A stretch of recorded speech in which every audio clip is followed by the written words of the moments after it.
السلام علیکم ورحمۃ اللہ وبرکاتہ نحمدہ و نصلی علی رسولہ کریم اما بعد فاعوذ باللہ من الشیطان الرجیم بسم اللہ الرحمن الرحیم رب اشرح لی صدری ویسر لی امری واحلل عقدۃ من لسانی یفقہوا قولی واجعل لی وزیرا من اہلی رب زدنی علما اللہم فقہنا فی الدین اللہم انی اسألک علما نافعا وعملا متقبلا ورزقا طیبا اللہم انفعنا بما علمتنا وعلمنا ما ینفعنا وزدنا علما ربی یسر ولا تعسر وتمم بالخیر وبک نستعین آمین یا رب العالمین۔ زہد اور فکر کی فضیلت کا بیان ابھی جاری ہے۔ حضرت ابو ہریرہ رضی اللہ تعالیٰ عنہ سے روایت ہے کہ نبی کریم صلی اللہ علیہ وسلم نے فرمایا، دینار و درم اور شال و دشالے کا بندہ پرستار ہلاک ہو کہ اسے یہ چیز دی گئی تو خوش، اور اگر نہ دی جائے تو ناراض ہوتا ہے۔ رواہ البخاری۔ فائدہ دنیا، دینار و درم اور چادروں کا بندہ ہونے کا مطلب یہ ہے کہ وہ اللہ کے احکام و ہدایت کے مقابلے میں دنیا کی ان چیزوں کے حصول کو ترجیح دیتا ہے اور شب روز انہی میں مگن رہتا ہے، گویا کہ وہ اللہ کی بندگی کی بجائے مال و اسباب کی بندگی کرتا ہے۔ یہ غیر اللہ کی بندگی ہے، اس کی ہلاکت کا باعث ہے۔ اللہم محفوظنا منہم آمین یا رب العالمین۔ حضرت ابو ہریرہ رضی اللہ تعالیٰ عنہ سے روایت ہے کہ نبی کریم صلی اللہ علیہ وسلم کہ میں نے 70 اہل صفا کو دیکھا، ان میں سے کسی کے پاس جسم کے اوپر پورا حصہ چھپانے کے لیے چادر نہیں تھی، کہ کسی کے پاس نچلا دڑ ڈھانکنے کے لیے ازار، پجامہ، تہبند اور شلوار وغیرہ ہوتی، اور کسی کے پاس چادر ہوتی جسے وہ اپنی گردنوں میں باندھ لیتے، اور وہ کپڑا کسی نصف پنڈلی تک پہنچتا اور کسی کے ٹخنوں تک، پھر وہ اسے اپنے پاس سے اکٹھا کر کے رکھتے کہ کہیں ان کے قابل 70 حصہ عریاں نہ ہو جائے۔ رواہ البخاری۔ فائد نمبر 1، صفا چبوترے یا ڈیوڑی کو کہتے ہیں۔ مسجد نبی کے آخر میں یہ چبوترا تھا جس پر چھت ڈالی گئی تھی۔ اس میں نبی کریم صلی اللہ علیہ وسلم سے علم دین حاصل کرنے والے اور جہاد کی تربیت لینے والے صحابہ وقت گزارتے تھے۔ ان کو اہل صفہ کہا جاتا ہے۔ ان میں کوئی متعین تعداد نہیں تھی، ان میں کمی پیشی ہوتی رہتی تھی۔ یہ اسلام کا سب سے پہلا مدرسہ یا نبوی درسگاہ تھی اور معسکر بھی۔ نمبر 2، اس میں آج کل کے طلباء علوم دینیا کے لیے بڑی عبرت ہے کہ صحابہ کرام رضی اللہ تعالیٰ عنہم نے کس طرح ایک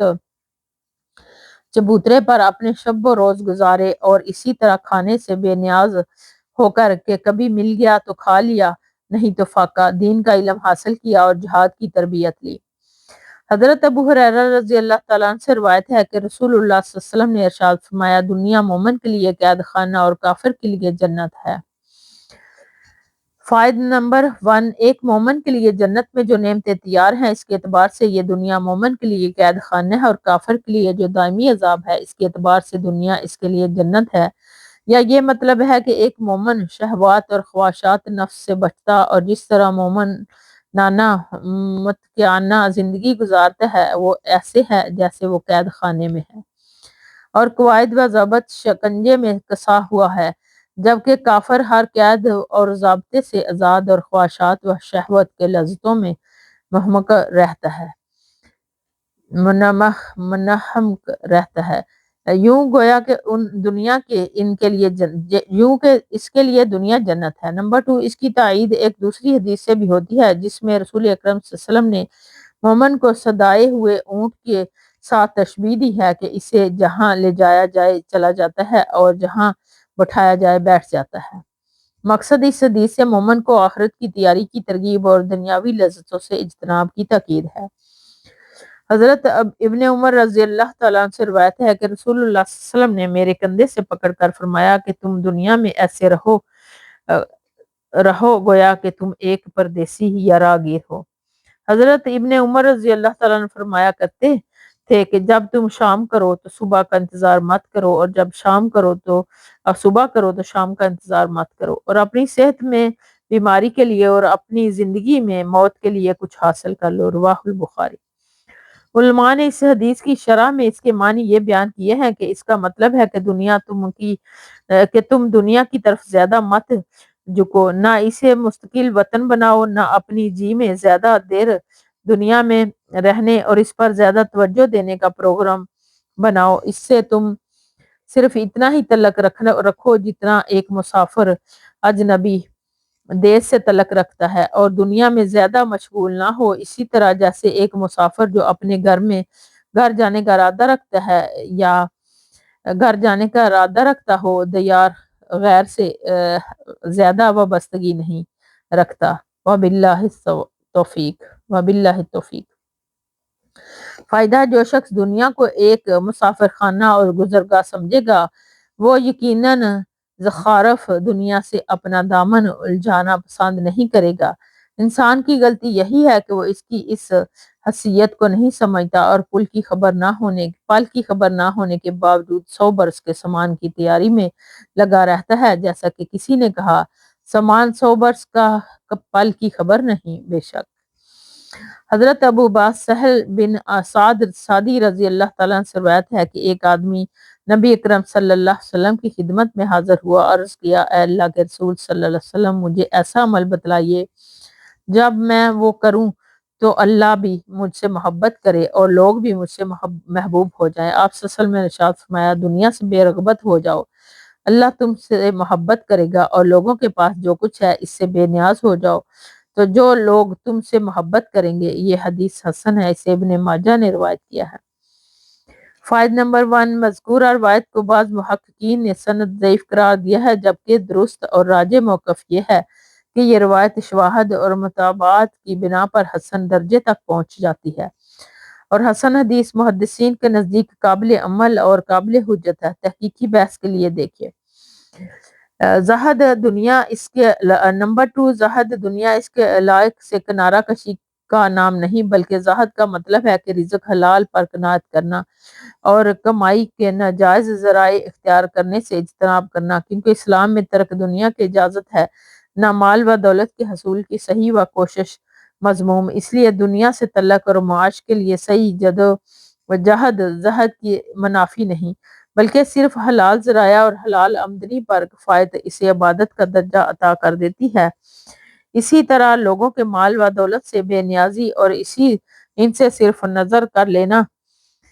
بھی زہد اور استغنا و قناعت کا حصہ ہے۔ نمبر 3، اس سے ایک اضافی فائدہ یہ بھی حاصل ہوتا ہے کہ انسان لوگوں کی نظروں میں محبوب اور معزز ہو جاتا ہے،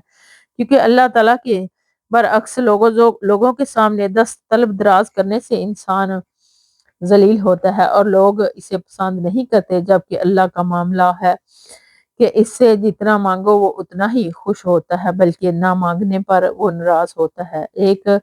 عربی شاعر نے کیا خوب کہا ہے، لا تسأل بنی آدم صاحبہ واسأل الذی ابوابہ لا تحجب، اللہ یغضب ان ترکت سؤالہ وابن آدم حین یسأل یغضب۔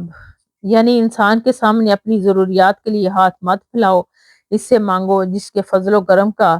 دروازہ ہر وقت کھلا رہتا ہے۔ اگر بندہ اللہ سے مانگنا چھوڑ دے تو وہ ناراض ہوتا ہے، اور بندے سے بار بار مانگا جائے تو وہ بندہ غضب ناک ہو جاتا ہے۔ بے شک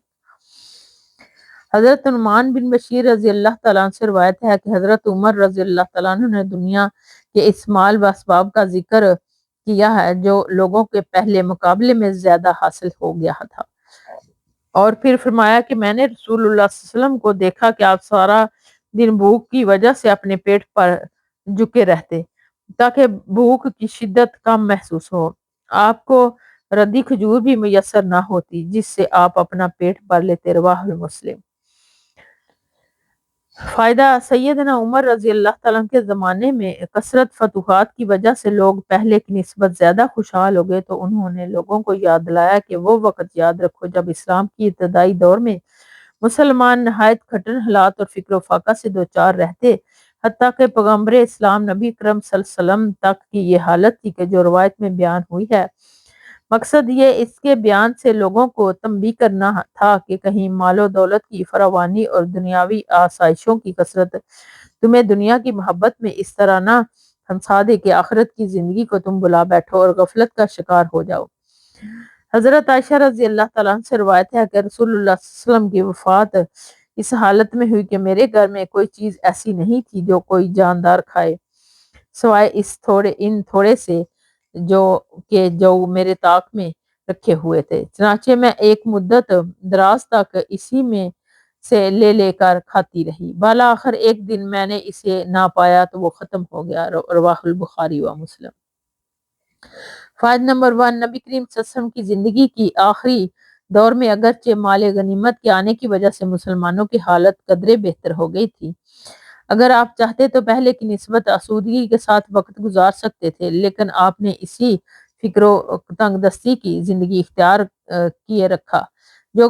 غنیمتوں کے آنے سے پہلے تھی۔ نمبر 2، اس میں سیدہ عائشہ رضی اللہ تعالیٰ عنہا نے آپ کی اسی زاہد انا زندگی کا تذکرہ فرمایا، حالانکہ یہ آپ کی سب سے زیادہ چہتی بیوی کا گھر تھا۔ اس سے آپ کے عدل و انصاف کا بھی پتہ چلتا ہے کہ عائشہ رضی اللہ تعالیٰ عنہ سے شدید محبت کے باوجود آپ نے حضرت عائشہ رضی اللہ تعالیٰ عنہ کے ساتھ دوسری بیویوں کے مقابلے میں کوئی ترجیح سلوک نہیں کیا، بلکہ سب سے کے ساتھ یکساں معاملہ فرمایا۔ نمبر 3، اس میں علماء کرام اور ان کے اہل خانہ کے لیے بڑا سبق ہے کہ وہ اہل دنیا اور ان کو میسر زائشوں کی طرف نہ دیکھیں، بلکہ پیغمبر اسلام اور آپ صلی اللہ علیہ وسلم کی ازواج مطہرات کی زندگیوں کو سامنے رکھتے ہوئے کم سے کم آمدنی میں گزارا کرنے کی سعادت سمجھے۔ نمبر 4، اس میں یہ بھی معلوم ہوا کہ کھانے پینے کی چیزوں کو بغیر ناپے تولے استعمال کیا جائے، اس میں برکت رہتی ہے، اور ناپنے تولنے سے برکت ختم ہو جاتی ہے۔ حضرت عمر بن حارث ام المومنین حضرت جویریہ رضی اللہ تعالیٰ عنہ حضرت جویریہ بنت حارث رضی اللہ تعالیٰ عنہ کے بھائی سے روایت ہے کہ رسول اللہ صلی اللہ علیہ وسلم نے اپنی موت کے وقت کوئی دینار اور درہم نہ چھوڑا، کوئی غلام لونڈی اور نہ کوئی اور چیز، البتہ وہ سفید خچر چھوڑا جس پر آپ سوار ہوتے تھے، اور اپنے ہتھیار اور وہ زمین جسے آپ نے مسافروں کے لیے صدقہ وقف کر دیا تھا۔ رواہ البخاری۔ فائدہ نمبر 1، سن 5 ہجری میں غزوہ بنی مستلق ہوا، اس میں جو کافر مرد عورتیں قیدی بنی ان میں سے حضرت جویریہ رضی اللہ تعالیٰ عنہ بھی تھی۔ یہ نبی کریم صلی اللہ علیہ وسلم کے حصے میں آئی، آپ صلی اللہ علیہ وسلم نے انہیں مسلمان کر کے ان سے نکاح کر لیا اور اپنے حرم میں شامل فرما لیا۔ جب صحابہ کرام رضی اللہ تعالیٰ عنہ کو معلوم ہوا تو نبی کریم صلی اللہ علیہ وسلم کے اس سسرالی رشتے کا لحاظ کرتے ہوئے انہوں نے بنو المطلق کے تمام قیدیوں کو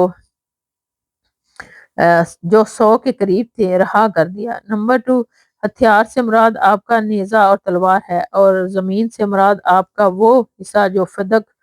اور خیبر وغیرہ میں آپ کو ملا تھا، اسے آپ نے صدقہ فرما دیا، کیونکہ آپ نے فرمایا تھا کہ ہم انبیاء کی جماعت ہیں، ہمارے مال کا کوئی وارث نہیں ہوتا، ہم جو کچھ چھوڑ جائیں وہ صدقہ ہے۔ حدیث، وفات کے بعد آپ نے کوئی غلام اور لونڈی ایسی نہیں چھوڑی تھی جس کو آپ نے آزاد نہ کر دیا ہو۔ حضرت خباب بن ارت رضی اللہ تعالیٰ سے روایت ہے کہ ہم نے اللہ کی رضا کی تلاش کے لیے رسول اللہ صلی اللہ علیہ وسلم کے ساتھ ہجرت کی تو ہمارا اجر اللہ پر ثابت ہو گیا، چنانچہ ہم میں سے بعض وہ ہیں جو فوت ہو گئے اور اپنے اجر میں سے کوئی حصہ مال و غنیمت وغیرہ کی صورت میں انہوں نے نہیں کھایا۔ ان میں سے ایک حضرت مصعب بن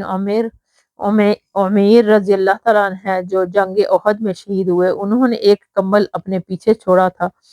جب ہم اس کے ساتھ ان کا سر ڈانپتے تو ان کے پیر ننگے ہو جاتے اور جب پیر ڈانپتے تو سر کھل جاتا، چنانچہ ہمیں رسول صلی اللہ علیہ وسلم نے حکم دیا کہ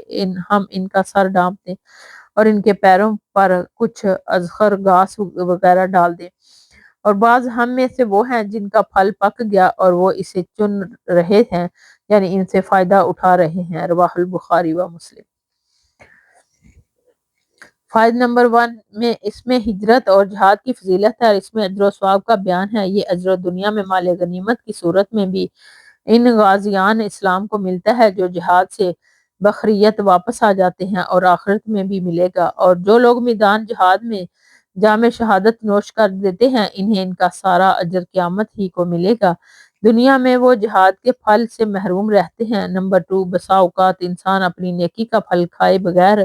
ہی اس دنیا سے چلا جاتا ہے اور اللہ تعالیٰ اس کی اولاد کو اس کی نیکیوں کی بدولت خیر و برکت عطا فرما دیتا ہے، جیسا کہ سورۃ کہف میں حضرت خضر علیہ السلام کے واقعہ میں 2 یتیموں کی دیوار کو درست کرنے کا واقعہ بھی بتلایا گیا ہے۔ حضرت سہل بن سعد سعدی رضی اللہ تعالیٰ عنہ سے روایت ہے کہ رسول اللہ صلی اللہ علیہ وسلم نے ارشاد فرمایا، اگر دنیا کے وقت اللہ کے نزدیک ایک مچھر کے پر کے برابر بھی ہوتی تو وہ کسی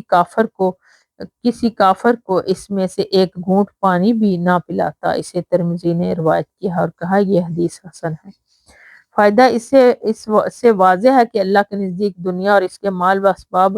قطعاً کوئی اہمیت نہیں ہے، لہذا اہل ایمان کے نزدیک بھی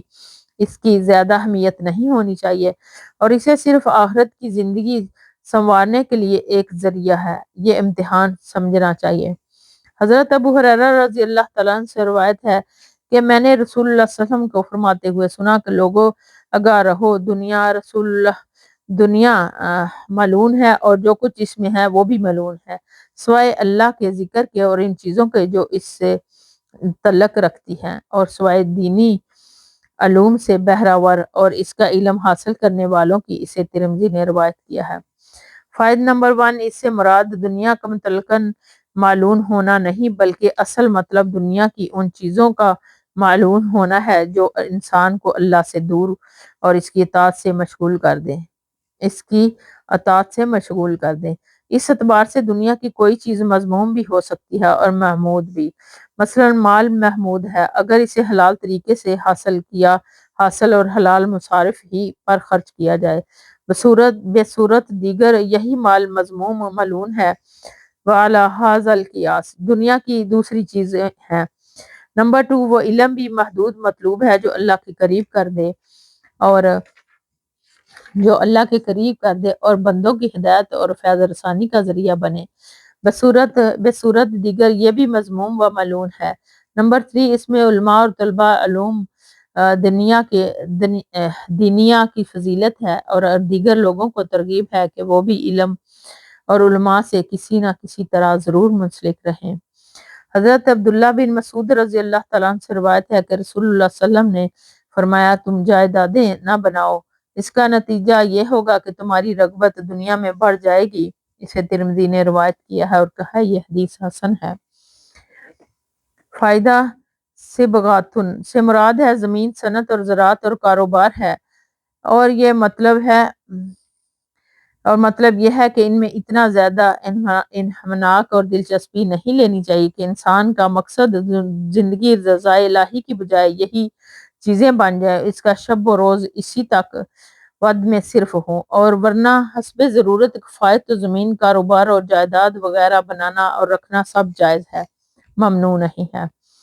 حضرت عبداللہ بن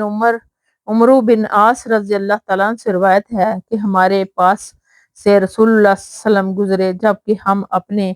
چھپر کی مرمت کر رہے تھے۔ آپ صلی اللہ علیہ وسلم نے فرمایا یہ کیا ہے؟ ہم نے کہا یہ چھپر کمزور ہو کر گرنے کے قریب ہو گیا تھا، ہم اسے ٹھیک کر رہے ہیں۔ آپ صلی اللہ علیہ وسلم نے فرمایا میں تو معاملے موت کو اس سے بھی زیادہ قریب دیکھ رہا ہوں۔ اسے ابو داؤد اور ترمذی نے بخاری و مسلم کی سند کے ساتھ روایت کیا ہے۔ امام ترمذی نے کہا ہے یہ حدیث حسن ہے۔ فائدہ نمبر 1، خود سے مراد یا تو چھپر ہے یا وہ گھر جو لکڑی اور کانوں سے بنا ہوتا ہے اور مٹی سے اسے لیپ دیا جاتا ہے، وہ مٹی کی لپائی ہی میں مصروف ہوں گے۔ نمبر 2، آپ صلی اللہ علیہ وسلم کا ارشاد کا مطلب یہ نہیں کہ مکان کی لپائی یا پوتی نہ کی جائے بلکہ مطلب موت کی یاد دہانی ہے تاکہ موت ہر وقت انسان کے سامنے رہے اور کسی وقت بھی اس سے غفلت نہ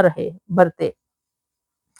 حضرت کعب بن عیاض رضی اللہ تعالیٰ عنہ سے روایت ہے کہ میں نے رسول اللہ صلی اللہ علیہ وسلم کو فرماتے ہوئے سنا کہ ہر امت کے لیے ایک فتنہ ہوتا ہے، یعنی ایسی چیزیں جس کے ذریعے سے اسے آزمایا جاتا ہے، اور میری امت کے لیے فتنہ آزمائش مال ہے۔ اسے امام ترمذی نے روایت کیا ہے۔ فائدہ نمبر 1، فتنے کے معنی آزمائش ہیں، جس کو جس چیز سے آزمایا جائے اور اس کے لیے فتنہ ہے۔ اس اعتبار سے قرآن مجید میں اولاد اور مال کو بھی انسانوں کے لیے فتنہ کہا گیا ہے، حالانکہ یہ دونوں چیزیں اللہ کی نعمتیں ہیں، لیکن چونکہ ان نعمتوں کے ذریعے سے انسانوں کی آزمائش ہوتی ہے اس لیے انہیں فتنے سے تعبیر فرمایا۔ نمبر 2، اس حدیث میں امت محمدیہ کے لیے سخت تنبیہ ہے کہ وہ مال کی محبت میں اعتدال کو ملحوظ رکھیں ورنہ اس آزمائش میں ناکام ہو سکتی ہے،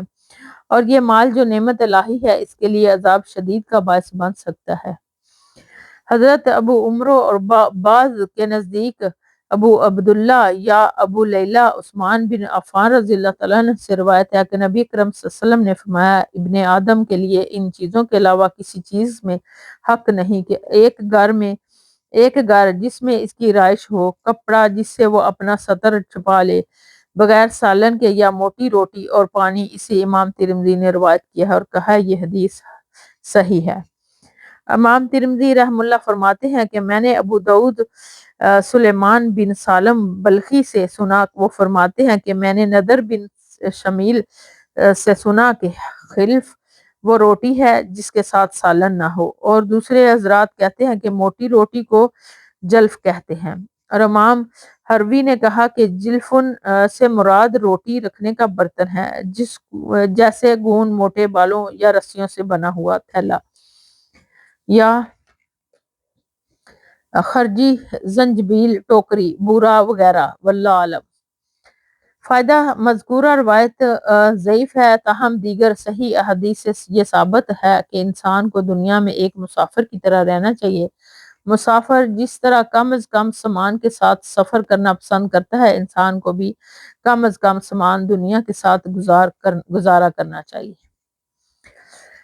حضرت عبداللہ بن شجر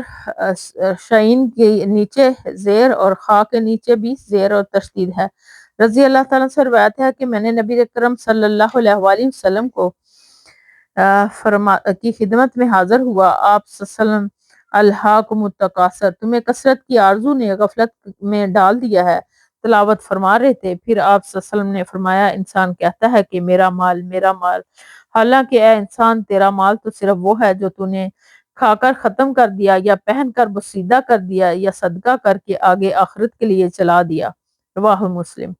فائدہ اس میں اس امر کی ترغیب ہے کہ انسان کو اللہ نے مال و دولت سے نوازا ہو تو اس سے زیادہ اللہ کی پسندیدہ راہوں پر خرچ کرے، کیونکہ یہ صدقہ کیا ہوا مال ہی آخرت کے لیے ذخیرہ ہوگا، جہاں اس کو اس کا اجر و ثواب ملے گا۔ باقی جو مال وہ اپنے کھانے پینے اور لباس وغیرہ پر خرچ کرے گا وہ سب اس دنیا میں ہی ختم اور بسیدہ ہو جائے گا، اور آخرت میں اس کا کوئی حصہ اس کے کام نہیں آئے گا۔ حضرت عبداللہ بن مغفل رضی اللہ تعالیٰ عنہ سے روایت ہے کہ ایک آدمی نے نبی کریم صلی اللہ علیہ وسلم سے کہا کہ اللہ کے رسول صلی اللہ علیہ وسلم کی قسم، میں یقیناً آپ سے محبت کرتا ہوں۔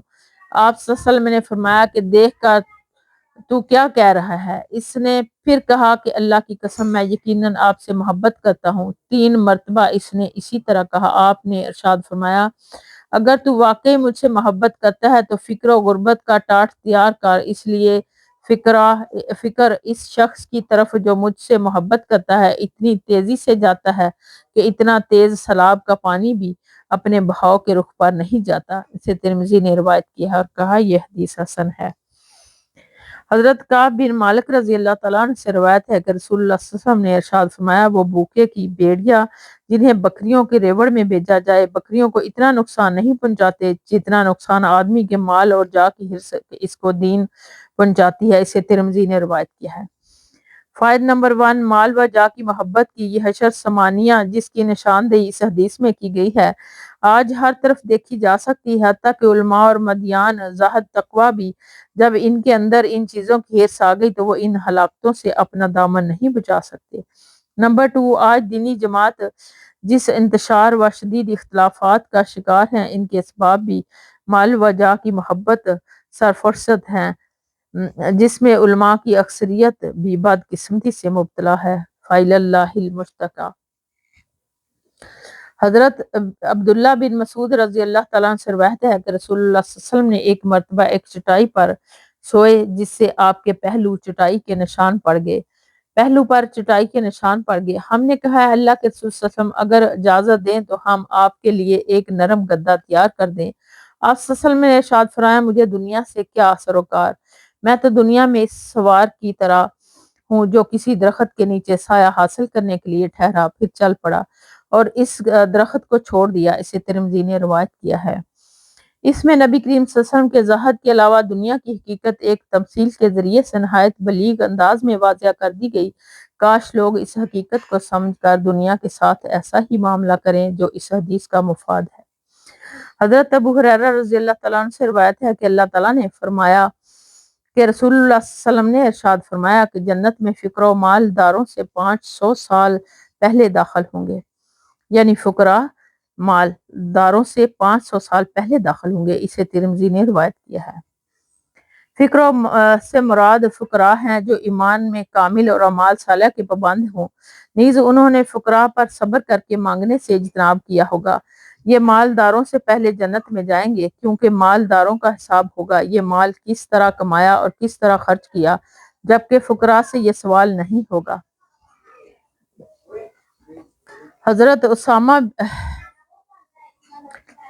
حضرت ابن عباس اور عمران بن حسین رضی اللہ تعالیٰ عنہ سے روایت ہے کہ نبی اکرم صلی اللہ علیہ وسلم نے فرمایا کہ میں نے جنت میں جھانکا تو دیکھا کہ اس میں اکثر نادار لوگ ہیں، پھر جہنم میں جھانکا تو اس میں اکثریت عورتوں کی دیکھی۔ رواہ البخاری و مسلم۔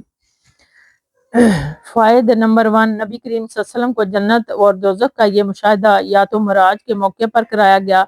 یا کشف کے ذریعے سے، جیسے حدیث سے ثابت ہے کہ نماز کسوف میں آپ کو کشف کے ذریعے سے جنت اور دوزخ کا مشاہدہ کرایا گیا۔ فقراء کی اکثریت یہ اس لیے جنت میں جائے گی کہ وہ ایمان و عمل صالح کی پابندی مالداروں کے مقابلے میں زیادہ کرتے ہیں، جبکہ مالداروں کی اکثریت مال کے گھمنڈ میں ایمان و عمل کے تقاضوں میں اہمیت نہیں دیتی، اور عورتوں کے زیادہ جہنم میں جانے کی وجہ سے خود دوسری حدیث میں بیان کر دی گئی، یہ آپس میں زیادہ لعن طعن اور خامدوں کی ناشکری کرتی ہیں، اس لیے عورتوں کو ان کی کوتاہیوں کا ازالہ کرنا چاہیے۔ حضرت اسامہ بن زید رضی اللہ تعالیٰ عنہ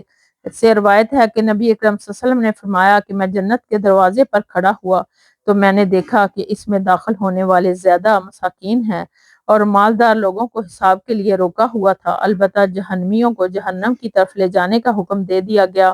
رواہ البخاری و مسلم۔ حضرت ابو ہریرہ رضی اللہ تعالیٰ عنہ سے روایت ہے کہ نبی اکرم صلی اللہ علیہ وسلم نے ارشاد فرمایا کہ سب سے سچی بات جو کسی شاعر نے کہی وہ لبید شاعر کی بات ہے، اس نے کہا کہ سنو، اللہ کے سوا جو کچھ بھی ہے باطل ہے، بے حقیقت ہے۔ رواہ البخاری و مسلم۔ فائد نمبر 1، اس سے معلوم ہوا کہ اچھے شعر پڑھنا، کہنا اور اس سے اجتہاد جائز ہے۔ نمبر 2، اس شعر میں کل من علیہا فان والا مضمون بیان کیا گیا ہے، جس سے آخرت کی زندگی کا دوام اور دنیا کی ناپائیداری کا اثبات ہوتا ہے۔ مطلب یہ ہے کہ ہمیں آخرت کی طرف زیادہ توجہ رکھنی چاہیے اور دنیا میں کم۔ تو اس لیے ہمیں اللہ سبحانہ تعالیٰ سے دعا ہے کہ یا اللہ ہمارے آنے والی اولادوں کو، ہمارے آنے والی نسلوں کو اور ہمارے بچوں کو ایمان والی زندگی عطا فرما، آمین۔ وآخر دعوانا ان الحمد للہ رب العالمین۔ سبحانک اللہم و بحمدک نشہد ان لا الہ الا انت نستغفرک و نتوب الیک۔ السلام علیکم ورحمۃ اللہ وبرکاتہ۔